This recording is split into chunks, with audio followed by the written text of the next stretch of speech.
Muy bien. En videos anteriores hemos visto cómo descomponer un vector en sus componentes X y Y. Ahora, en estos videos vamos a estar analizando el proceso contrario, es decir, dadas las componentes X y Y de un vector, cómo obtener su magnitud y su dirección.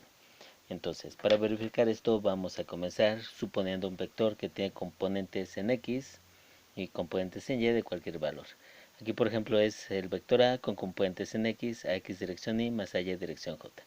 Si esto lo representamos gráficamente, vamos a tener a la X aquí y a la Y indicado sobre su eje respectivo. Sabemos que para obtener al vector resultante tendríamos que sumar esas dos componentes y esto nos daría precisamente el vector A con una magnitud y una dirección específica.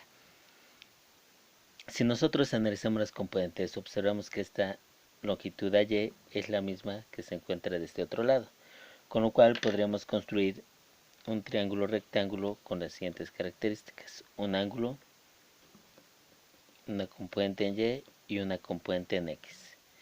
De acuerdo con esto, esta sería la magnitud de nuestro vector. Refiriéndonos a un triángulo rectángulo, entonces esto sería la hipotenusa, este sería un cateto adyacente y este sería un cateto opuesto. ¿Ok? Entonces, para obtener a la hipotenusa, lo podremos hacer por medio del teorema de Pitágoras, que nos dice que el cuadrado de la hipotenusa es igual a la sumatoria de los cuadrados de los catetos, que sería un cateto opuesto al cuadrado más otro cateto, que en este caso es el adyacente al cuadrado.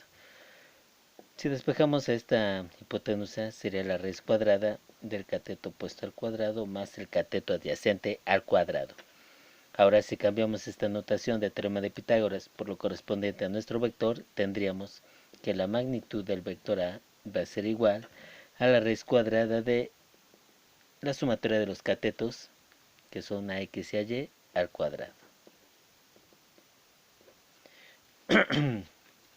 Bien, entonces, para nosotros poder determinar la magnitud de un vector, esa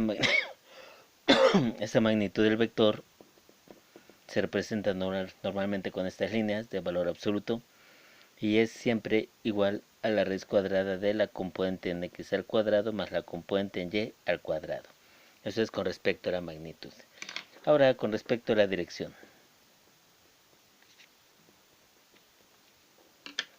Con respecto a la dirección, nosotros tendríamos de manera inicial este ángulo, que es la dirección, un cateto opuesto, que es la componente en Y, un cateto adyacente, que es la componente en X. Nosotros podríamos utilizar la función tangente, que sabemos es igual al cateto opuesto entre el cateto adyacente. Y si despejamos el ángulo, entonces el ángulo sería tangente a la menos 1 de cateto opuesto entre cateto adyacente. Cambiando esta notación por la notación de vectores, nos quedaría que la dirección siempre será igual a la tangente a la menos 1 del cateto opuesto, que es la componente en Y, entre la componente en X, que toma el papel de cateto adyacente.